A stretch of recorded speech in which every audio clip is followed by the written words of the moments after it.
Hollywood has always been a dream factory, but sometimes the dreams turn dark. Sometimes the glamour and glitter hide secrets so shocking that people refuse to believe they're true. And sometimes those secrets spawn conspiracy theories that refuse to die, no matter how much time passes or how much evidence emerges to contradict them. For decades, whispers have circulated through Los Angeles, spreading through bars and studios, finding their way into books and documentaries, and eventually exploding across the internet. Some of these theories are harmless speculation, the kind of thing fans debate over drinks. Others touch on something deeper, something that makes us question everything we thought we knew about the golden age of cinema and the stars we worshipped from afar.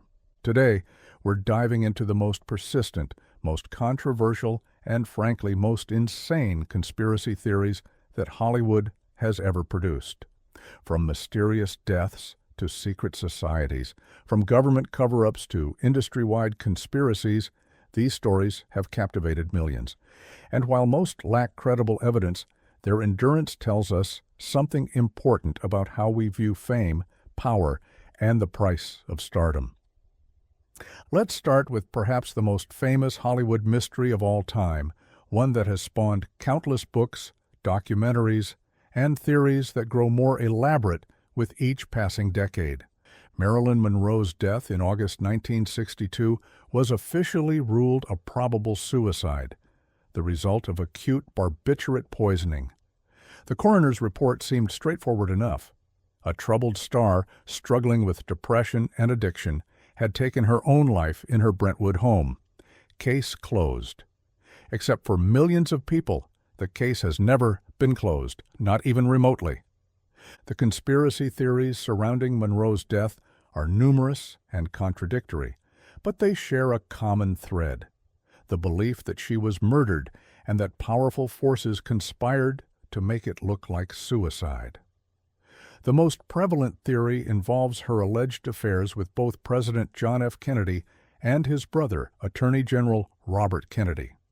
According to this version of events, Monroe had become a liability, privy to state secrets shared during pillow talk with the president. When she threatened to go public about the affairs, or so the theory goes, she was silenced permanently.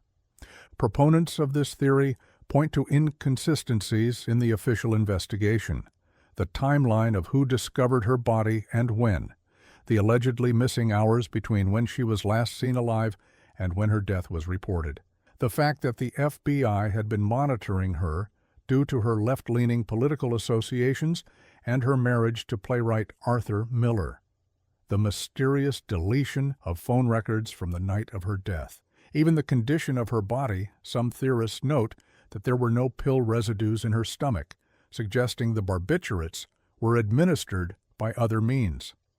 Then there's the ambulance driver who claimed decades later that he'd been called to Monroe's house while she was still alive, only to find Robert Kennedy there. The housekeeper who changed her story multiple times about the events of that night. The locked bedroom door that had to be broken down, even though the key was allegedly inside the room. What makes this conspiracy theory particularly resilient is how it touches on multiple American anxieties: the Kennedy family as an untouchable dynasty above the law, Hollywood as a place where beautiful women are used and discarded, the idea that what we're told by authorities might be carefully constructed lies designed to protect the powerful. Of course, there's another explanation. A deeply troubled woman with a well-documented history of mental health struggles and drug dependency made a tragic decision on a lonely August night. But that version doesn't satisfy our need for meaning in meaningless tragedy.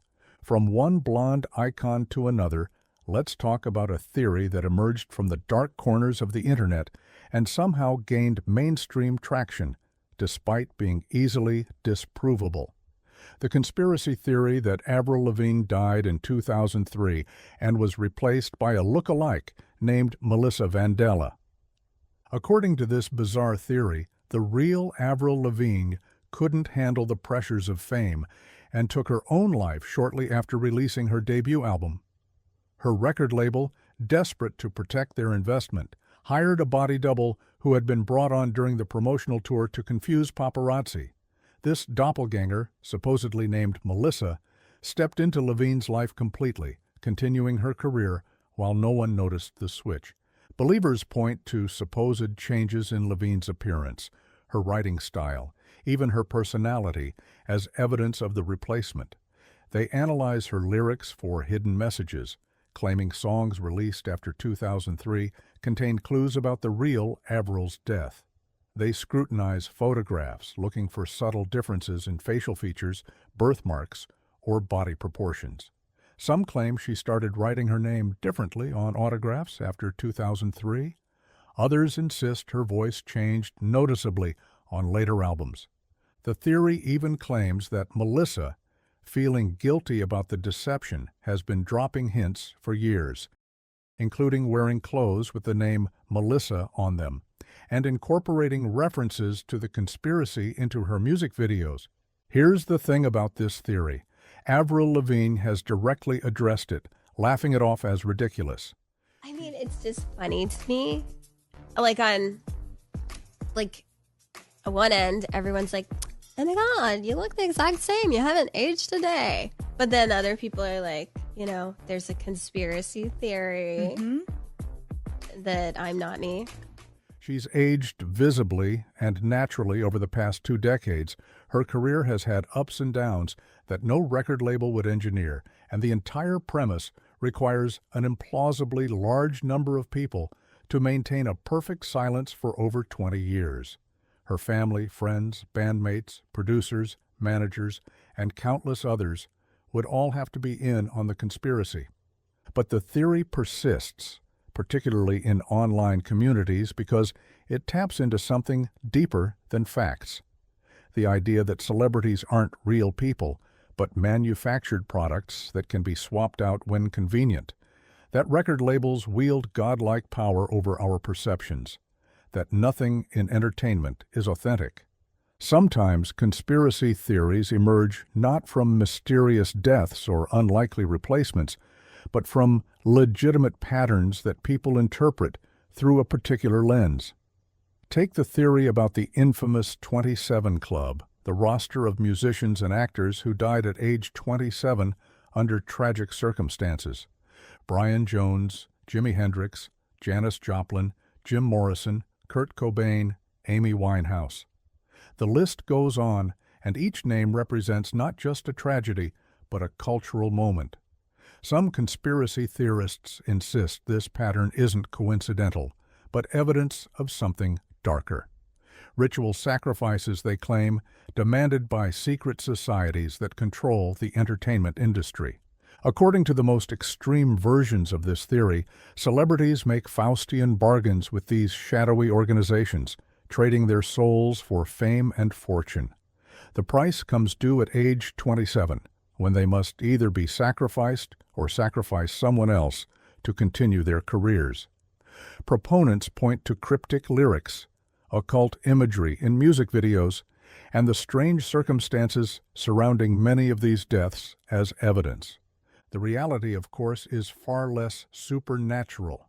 27 is an age when many people are still young enough to engage in risky behavior, mixing drugs and alcohol without fully appreciating the consequences, but old enough to have accumulated years of hard living. Many of these artists had well-documented struggles with addiction. The pattern is confirmation bias. We remember the famous people who died at 27 and forget the countless others who died at 25, 29, or 32. But try explaining statistical clustering to someone who has watched 3 hours of YouTube videos connecting dots between album covers and believing ancient symbols. The 27 Club theory persists because it offers meaning and purpose to deaths that feel senseless and wasteful. Let's shift gears to a conspiracy theory that combines Hollywood, government, and one of the darkest chapters in American history. The theory that Stanley Kubrick faked the moon landing footage. Here's how this one goes. In 1968, Kubrick released 2001, A Space Odyssey, a film that stunned audiences with its realistic depiction of space travel. The special effects were so convincing that, according to conspiracy theorists, NASA approached Kubrick to help them fake the Apollo 11 moon landing in 1969. Why would NASA need to fake it? The theorists argue that the space race with the Soviet Union was too important to lose, and if America couldn't actually land on the moon, they needed to convince the world they had. Believers point to supposed anomalies in the moon landing footage. Shadows falling at impossible angles, the American flag appearing to wave despite the absence of atmosphere, the lack of stars in the lunar sky, the perfect quality of photographs allegedly taken with handheld cameras in bulky spacesuits. Each of these has been thoroughly debunked by scientists and photography experts, but the explanations are complicated and technical. The conspiracy theory is simple and dramatic. The Kubrick angle adds a layer of Hollywood mystique to the theory. Proponents claim he left clues about his involvement in his later film, The Shining, analyzing every frame for hidden messages about the moon landing hoax. The carpet pattern in the hotel supposedly resembles a rocket launch pad. A child wears an Apollo 11 sweater. The room number changes from 217 in Stephen King's novel to 237, which conspiracy theorists claim represents the distance from Earth to the moon in thousands of miles, despite that not being accurate either. Kubrick himself never commented on this theory before his death in 1999, though his widow and collaborators have categorically denied it. The idea that he would participate in deceiving the entire world contradicts everything we know about his obsessive pursuit of authenticity in filmmaking. But again, facts matter less than narrative.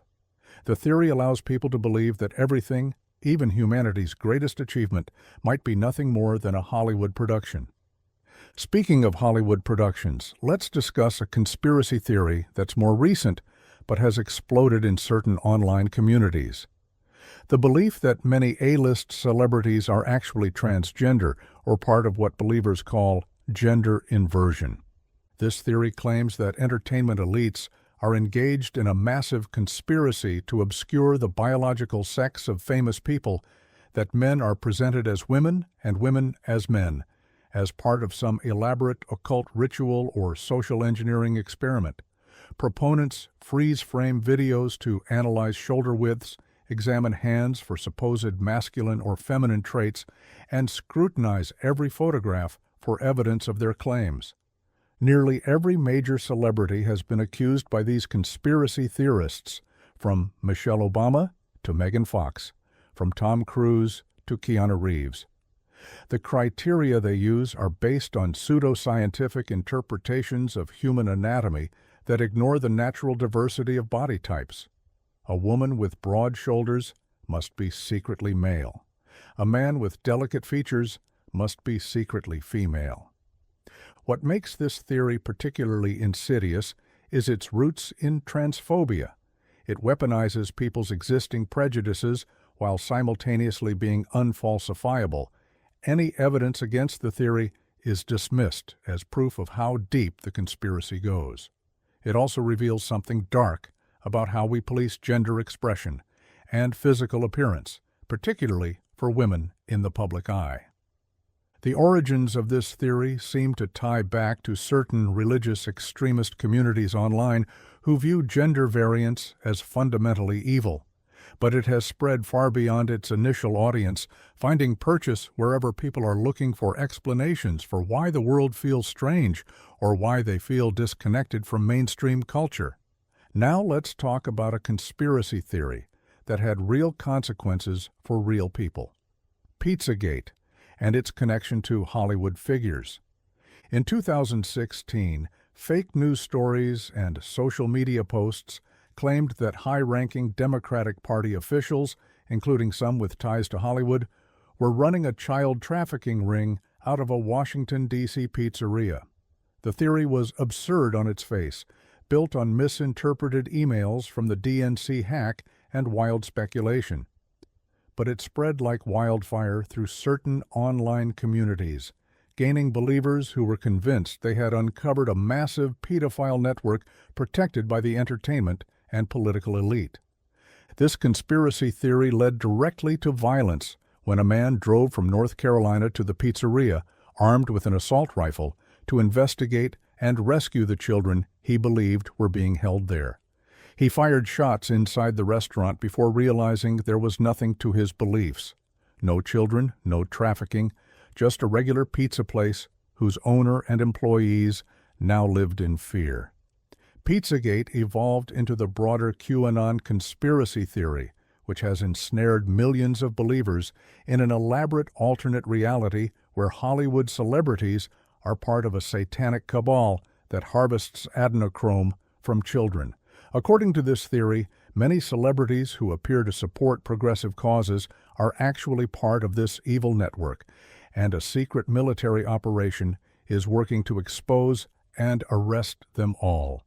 The Hollywood connection is crucial to QAnon's appeal. Believers claim that many celebrities have been secretly arrested and executed, replaced by clones or actors wearing masks. Tom Hanks, Oprah Winfrey, Ellen DeGeneres, and countless others have been accused of participating in these imaginary crimes, despite zero credible evidence. Believers analyze their social media posts for supposed coded messages and proof of their guilt. What makes this conspiracy theory particularly dangerous is how it has merged with real concerns about abuse in Hollywood. The entertainment industry has a genuine problem with the exploitation of young performers, as the Me Too movement revealed. But QAnon takes that legitimate issue and twists it into fantasy, distracting from actual reforms and real survivors while pursuing imaginary cabals. Let's return to an older Hollywood mystery, one that predates the internet but has found new life in the digital age. The Black Dahlia murder and the theory that George Hodel, a prominent Los Angeles doctor with connections to Hollywood's elite, was responsible. Elizabeth Short, known posthumously as the Black Dahlia, was found murdered in Los Angeles in 1947. Her body had been drained of blood, cut in half, and displayed in a vacant lot. The case was never officially solved, though LAPD has considered it closed since they identified a suspect who died in 1996. Steve Hodel, a former LAPD detective and son of George Hodel, has written extensively about his belief that his father committed the murder. He points to circumstantial evidence, his father's strange behavior, connections to surrealist art that supposedly influenced how the body was displayed, and recordings from police surveillance of the Hodel home. The theory has captured public imagination because George Hodel was indeed a brilliant, disturbed man who was later accused of molesting his own daughter. But here's where it becomes a conspiracy theory rather than just a true crime investigation.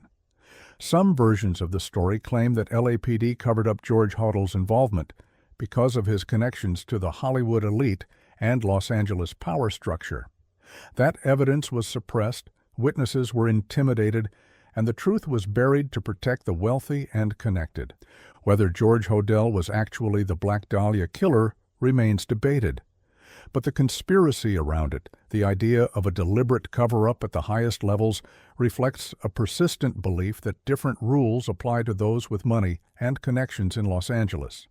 That Hollywood glamour is built on a foundation of protected secrets and unpunished crimes. Finally, let's discuss what might be the most culturally impactful conspiracy theory in recent years.